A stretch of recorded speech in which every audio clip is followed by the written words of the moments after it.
destination for the Boulevard Mall. The previous firm I worked at, GHD, helped the town in securing $31 million from the state to install sewer infrastructure so that the Niagara Falls Boulevard Mall redevelopment could be a reality. I know Benderson has a piece of it. Douglas Jamal, I understand, has a piece of it, and he wants to have just retail, and his vision is going against the town. So I hope that Benderson does take over developing the Boulevard Mall. I want to see affordable housing at the Boulevard Mall. I want to see shops, and I want it to be a place for everyone. And I think the Boulevard Mall would be an example of a destination where transit-oriented development could help that economic boost of the Boulevard Mall. Thank you. This next question will be answered by Ms. Dormer first. What are your thoughts on the sale of Westwood, of the proposed Westwood sale to Erie County by the Town Council? Thank you. So I am very disappointed in the sale of Westwood to Erie County for $1. I think this is a grave disservice to Amherst residents. We have looked into the total amount of money that has been wasted, quite frankly, on what is known as Amherst Central Park, which was a grandiose idea, created many years ago, back 8 years ago, and overall, the total amount, we're not talking, an amount, a smaller amount of 8.7. We're talking $27 million worth of waste with this whole area between Westwood all the way over to Audubon. So I do not agree that this is a good direction. I think Amherst voices need to be heard. I think that we should have been able to bring this to a referendum and really do what is best for Amherst residents. Once we give this parcel of land away, we will never get it back. And that is very concerning to me. And so I feel like we will need to really take a look as town residents and question this decision. Next up to answer that question is Mr. Davis. Well, I think the plans for Westwood Country Club, I think is an investment from the county. This selling to the county for $1 is essentially a transfer to the county to take care of it. The town of Amherst paid for it, and to think that we would want the county to pay for something that we would already pay for, that means taxpayers pay for it twice. So this lawsuit, I feel like my opponents are putting up against the town of Amherst board is ridiculous. I think it's going to be tossed out. I'm looking forward to the golf course. I'm glad that something is being done because we've been arguing about it for the past 10 years, and you're not going to please everybody. I was looking forward to the passage of Amherst Central Park. There was a referendum, shot it down. People wanted a golf course. Now it's going to be a golf course. People are saying, no, we want to own the golf course. It's still going to be in Amherst. It's a county-ran golf course. The county has beautiful golf courses all across western New York. And the fact remains that the town of Amherst cannot maintain a golf course. We don't have enough highway workers to maintain that golf course. To get a job at the highway department, you can go to Tim Hortons and get paid more money. And that's a problem. And that's something that we need to look at. But we don't have the workforce to take care of a golf course.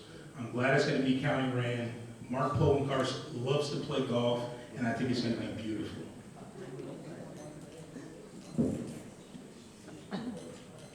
Mr. Traber, you are last to answer this question. Do you need it repeated? No. I am opposed to this transfer. I am not opposed to green space. I am not opposed to a park. I'm opposed to how it's being set forth. As Ms. Dormer said, this town has bonded over $20 million for this.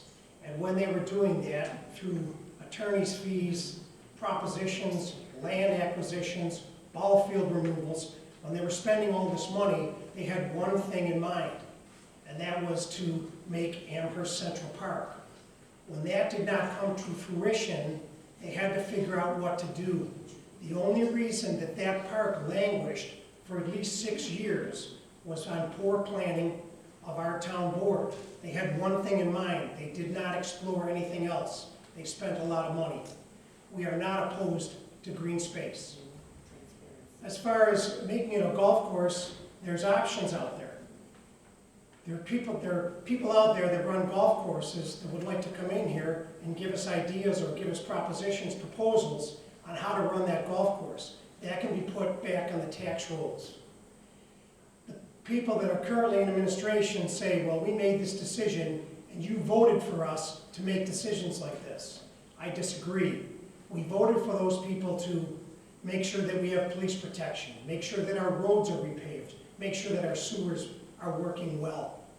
We didn't vote for them to give away 171 acres of prime real estate in the middle of the town of Amherst. So yes, I am opposed to what they're doing by turning this over to the county. I think they're being disingenuous by saying they're going to be partners. They cannot be partners when they're going to kick in $9 million when we already have $27 million invested and we are being double taxed.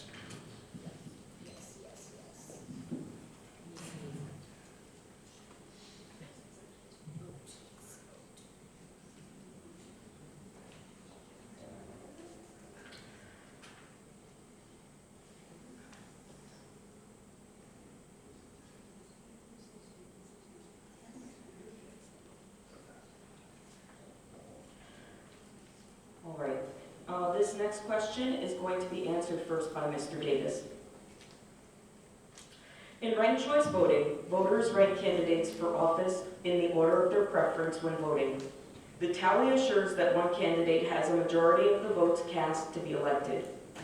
How do you think having ranked choice voting would or would not benefit the residents of your town? Well, I think in theory, it is a good idea, but in reality, I think it's gonna create a mess. So I like the way it is now in Amherst, but I think it could be a messy situation, and I'll just leave it at that. Next to answer that question will be Mr. Traver. I agree with Mr. Davis 100%. I think it just complicates things. I think you should just make your choice. I think we are all in agreement, all three of us up here, that it would create confusion, and I think that the traditional way of voting probably is the right way to do it, and that should prevail. This next question will be answered first by Mr. Traver. The town has over 30 citizen committees to encourage citizen participation in government. Do you feel this system is efficient? Is there anything you would do to change it? I don't know how efficient that system is because I'm not currently in town government. If I'm fortunate enough to get in there, I would encourage all participation. So one big thing that I am a proponent of, as far as myself, is I am going to be accessible. I am fully retired. And it's going to be a full-time job. I'm going to be going into town hall, and I am going to encourage people to contact me. And whether I talk with them by phone or by email or go out to them, again, I will make myself accessible to address the needs of the community. Ms. Dormer, you're next to answer that question. Thank you. I just want to stop 1 second and just correct myself before I said 8.7, I meant to say 7.8 for the purchase of Westwood. So I certainly think the most important thing that we can do and that I want to see happen is to get community feedback and have that a priority for this next administration for the Amherst Town Board. And I want to see that happen with an improvement of our website, with having a station that is going to be communicating out all the time what we are doing every day, whether the good, the bad, the ugly, so that our citizens know what's happening and so that there's lots of transparency. 30 citizen committees, a 30 citizen committee dynamic right now. I'm not sure myself how that looks. But I do know, in listening to our constituents, that some people's voices are still not being heard, despite this 30 citizen committee, configuration. So I would say we would look at the makeup of that, but we certainly need to integrate more of the feedback from our residents, because I don't think their voices are being heard. Thank you. Mr. Davis, your last answer. Sure. I don't know if there's a right or wrong answer to the amount of committees. I mean, I think the amount of committees offer residents an opportunity to be involved in government. These are volunteer positions. I currently sit on the Information and Technology Advisory Committee. We don't meet that often, but I'm also a member of the Planning Board, and we meet once a month. So some boards and committees meet more than others. I don't think it's a bad idea. The town board is the decision maker, but these committees and these other boards, I'm not interested in cutting them.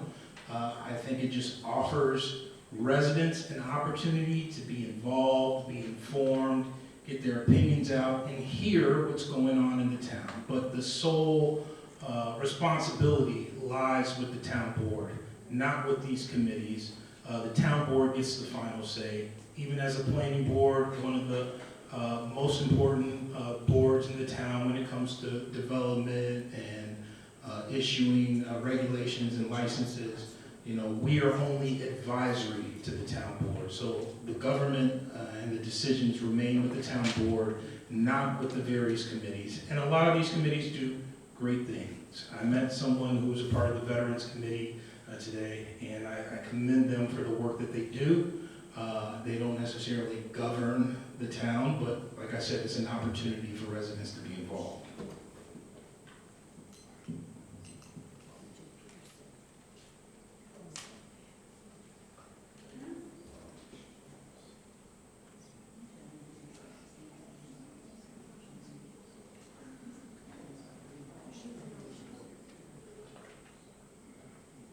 This next question will be answered first by Ms. Dormer. How are you going to pay down the town's debt?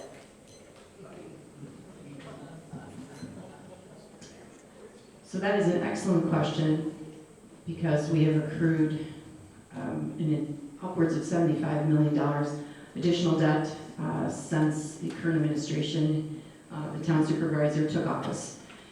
So what we plan on doing, what my team plans on doing, is doing a thorough forensic audit of each department in the Amherst County Board, and looking at where we are going to be able to cut unnecessary spending. And it's not going to be an easy thing. This is going to take a lot of work. It's going to be a heavy lift. We're going to look at patronage jobs. We're going to look at exempt positions. We're going to look at how our departments are running. And in order to help alleviate this debt, we're going to have to make these tough decisions and be very fiscally conservative.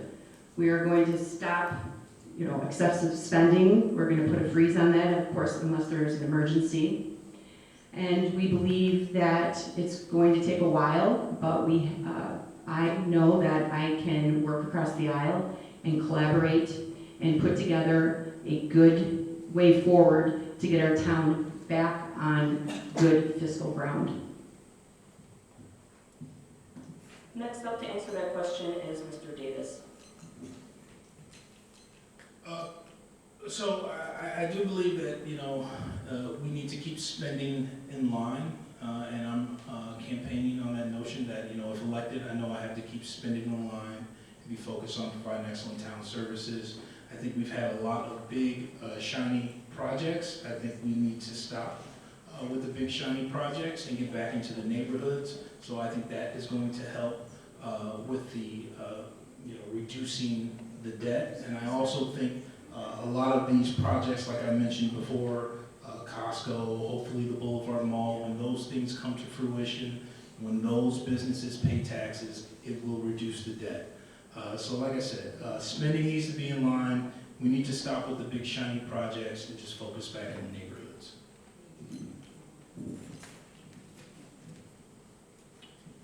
I just have to agree with John and Mary on that topic. We need to quit spending money. These shiny projects, as John says, we have to stop that. We have to address the needs right away. We have to get a handle on this debt, which is about $186 million. And if you do 4% on that, that's roughly $7 million to pay just in the interest. We need to get a handle on this debt because that can only grow down the road. There's people that are suing this town every day for different things. There's things that can happen. The interest rates can go up. As we see, the county is in trouble. We could get less money from the county, less money from the state, less money from the federal government. We have to make sure that our resources are spent wisely and the most efficient way possible. And we are just going to have to get in there and see how we can do that. If there's duplicate services, we're going to have to eliminate something. If there's jobs, patronage jobs that we can get rid of, we're going to have to do that. There is going to be some pain, but we have to face that because everybody in this county, in this state, in this nation is facing a financial crisis. So we need to face that head on. Thank you. So I apologize, I just am checking, is Ms. Zarnik present for the control race? Okay, so I'm going to have Ms. Zarnik and Mr. Hardwood come to the front so we can draw your numbers, and we're going to conclude the town council portion with closing statements. Mr. Davis will lead off the next, or the last question, the closing statement. Okay, well, hey again, let me just reintroduce myself. I'm John Davis, running for Amherst Town Board. If elected, I know I have to fight to keep spending in line and be focused on providing excellent town services. I think the town faces three challenges: it's growth, infrastructure, and affordability. My priorities, if elected in office, are to maintain and fully fund the budgets for essential services like police, fire, highway, senior services. Mentioning the highway department, it needs a new building. The building was built in 1925. There are a lot of infrastructure issues. There's $16.5 million in the budget for sewer relining. There needs to be work done at the wastewater treatment facility. I have extensive experience with infrastructure, with wastewater in Western New York. I do want to preserve green space. I'm for planned, responsible development. The town needs technology enhancements. One thing I do want to do is enhance the technology for youth services and other services, but in mind as a working family for youth services to make it easier for parents to enroll their kids into summer programs. So I hope you vote for me, John Davis. Thank you for having me. Mr. Traper?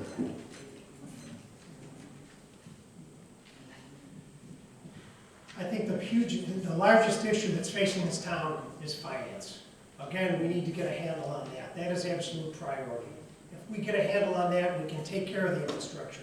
We can make sure that we have a good police department and a good highway department. And hopefully we can take care of the debt and we can do something to control these taxes. We need to keep this town affordable. We need to keep seniors in their homes if they choose to stay there. We need to help young couples that are able to be able to come to this town and get a good education and come here for the services. We need to help people financially. The biggest thing in this town is the debt. So we have to face that head on. I can tell you this again. I am fully retired. I'm scared to death about this job. This is a daunting task, but I am going to take this extremely seriously. I am going to be in that town office every day, and I'm going to be accessible to the needs and the concerns that the citizens have. All I can tell you is that I'm going to work very hard for you because I care about this town. Thank you. Ms. Dormer? Thank you. Thank you once again to the League of Women Voters for having us here this morning. I'm asking for your vote for Amherst Town Board because I agree with John. I think the biggest issue in this town is the affordability, the increased taxes, the debt. And that needs to be addressed head on. And I want to work every day to make sure that our seniors, our young families, the residents that have lived here all their lives can continue to afford to live in our beautiful town. I want to make sure that our town is not going to be developed into a city. We do not need development that is not going to protect our neighborhoods in the investments of our residential neighborhoods and protecting our interests. We need leadership that is going to protect Amherst as a town and not overdeveloping it into a city. So it is imperative that we get the financial crisis under control, that we get the debt down, and we get our taxes down. And therefore, that is going to allow our residents to have a better quality of life and to have a better future for our children and for our grandchildren. Thank you so much. Thank you to all the candidates. We had a very good and very hard choice. Thank you so much. Thank you so much.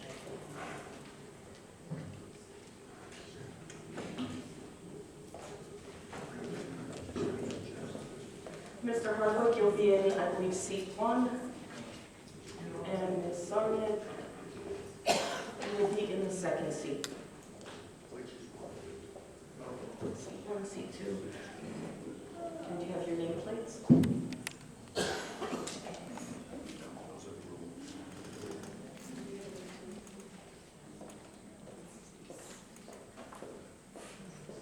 Thank you. We're going to begin with 2 minutes for an opening statement. Mr. Hardwick will begin. Thank you, and I want to begin by thanking the League of Women Voters for sponsoring this forum. I think it's, especially in this day and age with all the misinformation out there, which with artificial intelligence is only going to get worse. I think this sort of thing is good. I also want to thank Christine for stepping up and running. It's not easy. I know that you're giving up your summer. It takes a lot of time and effort. Without it, we wouldn't have this democracy thing, which I think we all agree is important. You know, speaking of time, I've been at this election thing and politics thing and government thing for a long time. It was 50 years ago this past June when I was originally elected to a school board in the Binghamton area as a senior in high school. I had detention on the day I was elected. That wasn't funny at the time. It's a nice story to tell now. After that, I served 8 years on the town board in Binghamton, and all the while going to SUNY Binghamton getting my doctorate. My doctoral dissertation was on county distribution of municipality-oriented services. Not an exciting topic. It helped put my kids to bed when they were little. I'd read it to them. But it was something that was important to me, county services. Listen, I came here, got the job with Canisius, 6 years on the city council in Tonawanda, 12 years in the Erie County Legislature. 4 years ago, I said that I wanted to restore leadership, respect, and integrity to the office of Erie County Controller. I believe I've done that. And respect was what was most important for me. Respect for the important work that's done in that office, respect for the people that do it, and most importantly, respect for the taxpayers. And I hope that the taxpayers will see that and re-elect me in 19 days to Erie County Controller. Thank you. Yeah, thank you to the League of Women Voters for providing this forum for us. I'm Christine Zarnick. I am the endorsed conservative and Republican candidate for Erie County Comptroller. I am an accountant. It has been my profession of more than 30 years. So preparing budgets, analyzing financial statements, and helping my clients find ways to run their businesses more efficiently is what I've done my entire career. I'm not a professional politician, but I do have the skills and experience to bring to the job to try to eliminate some of the redundancy and the inefficiency that exists in county government right now. I have very specific plans to improve the payment of our vendors, okay, which has often been late and has caused problems. I'm also on the board of the New York Coalition for Open Government. So transparency in government has been something I've been involved in and advocating for for many years, long before I ever considered actually running for office myself. So I want to take that background and that advocacy and put it to work for the taxpayers of Erie County. Thank you. Ms. Zarnick, you're going to answer this next question first. What will you do to preserve capital and stop wasteful spending to prepare for what residents could see coming in these coming years with federal cuts? Yeah, I think it's important to take a look at where the growth in spending in Erie County has occurred. And it's been largely in administration. A lot of administrative jobs have been added. A lot of those are patronage jobs. You as taxpayers should not be expected to fund jobs that exist only as political reward. So if we take a look at where those inefficiencies are, where the excessive spending is, we'll be much better prepared to handle whatever may be coming from the federal government.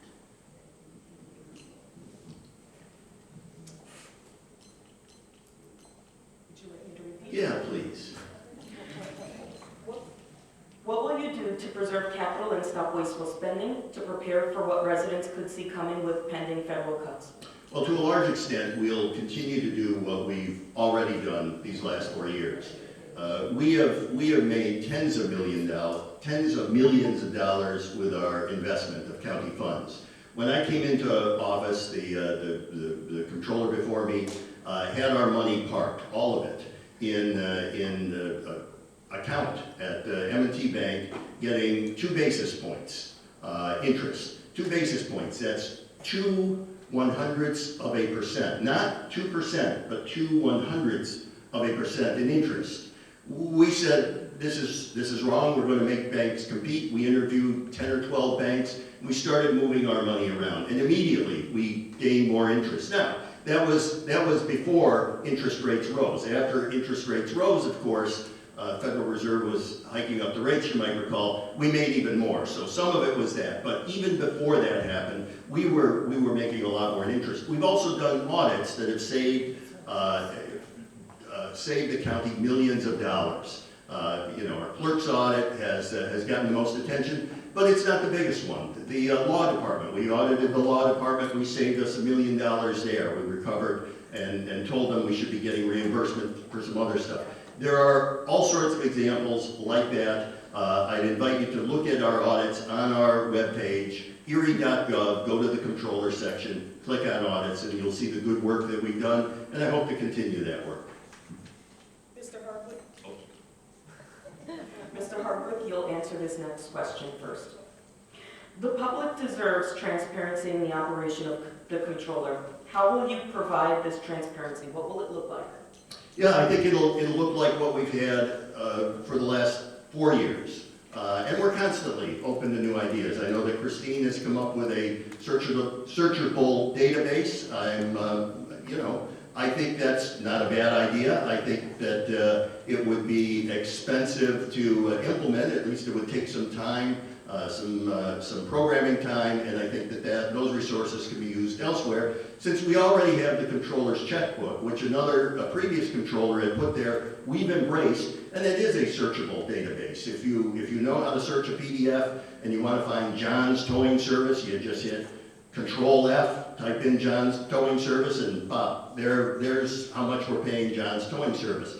But beyond that, there's the Freedom of Information Law requests, which we get on a weekly basis, and oftentimes we'll not even require them to file a Freedom of Information request. You call with a question, you want to know how much this is costing, how much that is costing, we'll find out, and it's more than you would find out if you just search for that expenditure. We can give you some of the background to it. We'll talk to the department on your behalf. We've done that many, many times over, and we'll continue to do that. We fulfill every request we get, and we go above and beyond, and been extremely transparent. Thank you.